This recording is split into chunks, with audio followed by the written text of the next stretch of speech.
പാലാഴി മഥനവും രണ്ടാമത്തെ മഹാ അവതാരത്തിന്റെ ജനനവും കൂർമാവതാരം ഉത്ഭവം. നമസ്കാരം സുഹൃത്തുക്കളെ, ദശാവതാര പരമ്പരയുടെ 6ാം ദിവസത്തിലേക്ക് ഏവർക്കും സ്വാഗതം.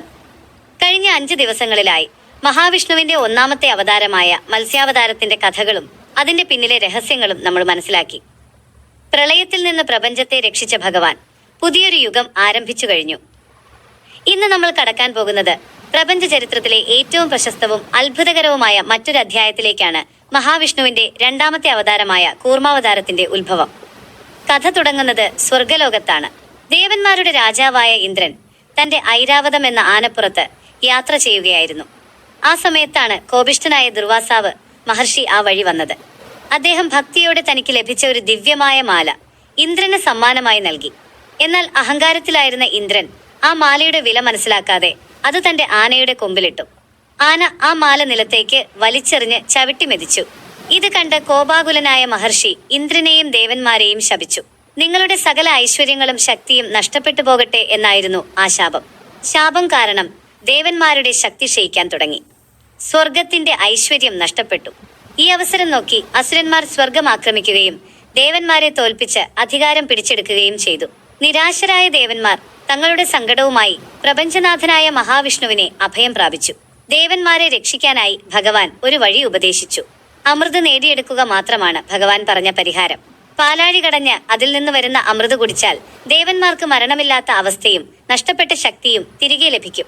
പക്ഷേ പാലാഴി കടയുക എന്നത് അത്ര എളുപ്പമുള്ള കാര്യമായിരുന്നില്ല. അതിന് ഭീമാകാരമായ ശക്തി ആവശ്യമായിരുന്നു. അതുകൊണ്ട് ദേവന്മാർക്ക് തങ്ങളുടെ ശത്രുക്കളായ അസുരന്മാരുടെ സഹായം തേടേണ്ടി വന്നു. അമൃത് തുല്യമായി വീതിച്ചു നൽകാം എന്ന വ്യവസ്ഥയിൽ അസുരന്മാരും ഈ ദൗത്യത്തിൽ പങ്കാളികളാകാൻ സമ്മതിച്ചു. അങ്ങനെ പ്രപഞ്ച ചരിത്രത്തിലെ ഏറ്റവും വലിയ കൂട്ടായ്മയ്ക്ക് തുടക്കമായി. പാലാഴി കടയാനായി അവർ തിരഞ്ഞെടുത്തത് മന്ധര പർവ്വതത്തെയായിരുന്നു. ആ വലിയ മലയെ കടകോലായും സർപ്പരാജാവായ വാസുകിയെ കടയുവാനുള്ള കയറായും അവർ നിശ്ചയിച്ചു. വാസുകിയുടെ തലഭാഗം അസുരന്മാരും വാലുഭാഗം ദേവന്മാരും പിടിച്ചു. എല്ലാം സജ്ജമായി. അവർ ആവേശത്തോടെ പാലാഴി കടയാൻ ആരംഭിച്ചു.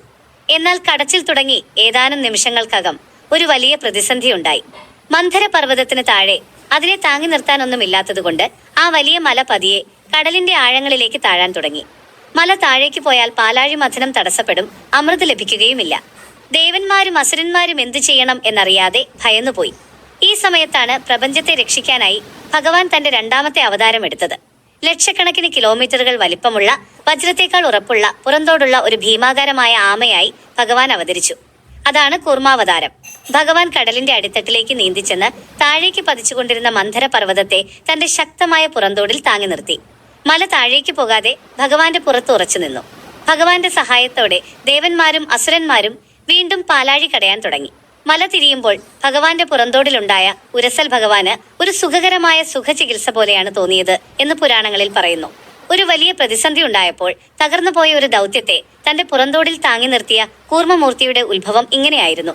പ്രത്യാശ നഷ്ടപ്പെട്ടവർക്ക് താങ്ങായി മാറുന്ന ഭഗവാന്റെ ഈ രൂപം നമുക്ക് വലിയൊരു സന്ദേശമാണ് നൽകുന്നത്. കഥ ഇവിടെ തീരുന്നില്ല.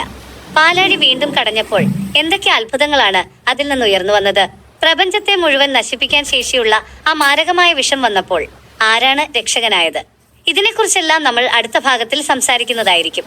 നാളെ നമ്മൾ നോക്കാൻ പോകുന്നത് കൂർമാവതാരത്തിന്റെ പിന്നിലെ നിഗൂഢമായ പ്രപഞ്ചശാസ്ത്ര അർത്ഥങ്ങളാണ്. ഈ പരമ്പരയിലെ അടുത്ത ദിവസത്തെ വീഡിയോകൾക്കായി ചാനൽ ഇപ്പോൾ തന്നെ പിന്തുടരുക. നിങ്ങളുടെ ചിന്തകൾ താഴെ കുറിക്കുമല്ലോ. നന്ദി, നമസ്കാരം.